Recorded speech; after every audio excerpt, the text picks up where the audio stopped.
අපේ power හෑන්ඩ්ස් plantation වැවිලි සමාගම මේ තියෙන අපේ කෘෂි ව්‍යාපාර කීපයක් අතරින් එකක්. අපි දැන් ඉන්නේ සෙවන ගෘහයක් ඇතුලේ වගා කරපු වැනිලා වගාවක. මේ වගේම තව එලි ඕපන් ෆීල්ඩ් එකෙත් අපේ තියෙනවා වැනිලා වගාවක්.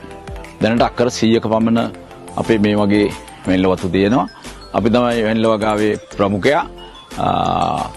මේ වැලිකන්ද වත්තේ ඉන්නේ. තව තියෙනවා අපේ අටභාගේ වත්ත, ගිරාඋල්ල වත්ත, බාස්රොක් වත්ත, ඒ වගේ වතු කීපයක් දැන්ට තියෙනවා. අනාගතේ දැන් ප්‍රමුඛයා වගේම අනාගතෙත් විශාලම වතු හිමි සමාගම වෙන්නේ අපි තමයි. අපේ කණ්ඩායමක් ඉන්නවා. මං හිතන්නේ කෘෂි විද්‍යාඥයින් මායතුළු 6 දෙනෙක්ගෙන් සමන්විත කණ්ඩායමක් එකතු වෙලා තමයි මේ ව්‍යාපාරයට විද්‍යාත්මක දැනුම ලබා දෙන්නේ. මං හිතන්නේ එහෙම තියෙන එකම සමාගම වෙන්න ඕන ලංකාවේ. ඊගාවට අපි වැනිලා වගාවේ බොහොම අල්පයයි පරිශ්‍රණය කරලා තියෙන රාජ්‍යාංශයෙන් අපි දැනටම පටන් ගන්න තියෙනවා රෝපණ ද්‍රව්‍ය මට්ටමේ ඉඳලා ඊට පස්සේ වැල් නඩත්තුව, පරාගණය, ඊට පස්සේ ඔයිල් නිස්සාරණය, ඒ සියලුම කටයුතු සඳහා පරිශ්‍රණ අපි දියත් කරලා තියෙනවා.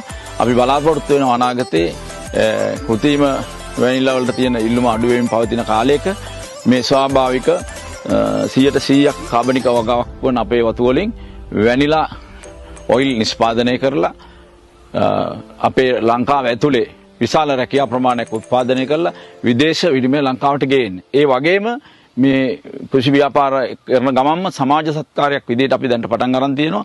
ලංකාවේ තියෙන සියලුම ජල මූලාශ්‍ර වල කුඹුක් වගා කරන්න, මේ ජල මූලාශ්‍ර සංරක්ෂණය කරන්න මතු පරපුරට. දැනට මේ මාසේ අපි 30 වෙනිදා වෙනකොට නිවිතිගල ප්‍රාදේශීය ලේකම් කාර්යාලයේ කුඹුක් වැල 5000ක් හිටවලා අවසන් කරනවා.